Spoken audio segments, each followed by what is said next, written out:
And new details tonight on what's missing from the Epstein files, specifically interviews with a woman who claims she was assaulted by both Jeffrey Epstein and President Trump. This says several major figures are taking responsibility for their relationships with Epstein. NBC's Hallie Jackson has those developments for us now. The spotlight tonight on what's not in the millions of Epstein files released by the DOJ. Summaries and notes from 3 separate interviews the FBI conducted with a Jeffrey Epstein accuser who also made sex abuse allegations against President Trump in 2019. Materials withheld, according to an NBC News analysis, and information provided by a source familiar with the Epstein investigation. The evidence is pointing to these documents are missing.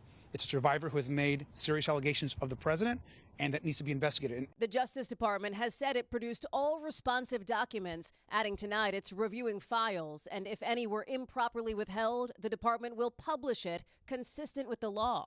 Asked for comment, the White House pointed to the DOJ's previous statement that some documents contain untrue and sensationalist claims against President Trump submitted to the FBI right before the 2020 election.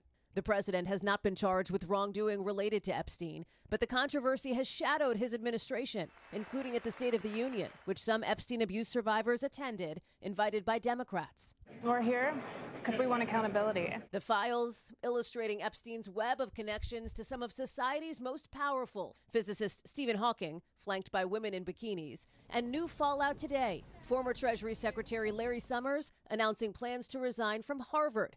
Billionaire Bill Gates now apologizing to the Gates Foundation in a town hall this week, calling it a huge mistake to spend time with the convicted sex offender, according to a recording obtained by the Wall Street Journal, which says the Microsoft co-founder acknowledged that he had 2 affairs with Russian women that Epstein later discovered, but that they didn't involve Epstein's victims. Gates saying, "I did nothing illicit. I saw nothing illicit." The Gates Foundation telling NBC Gates spoke candidly, adding he took responsibility for his actions. None of these men has been charged with wrongdoing in connection with Epstein.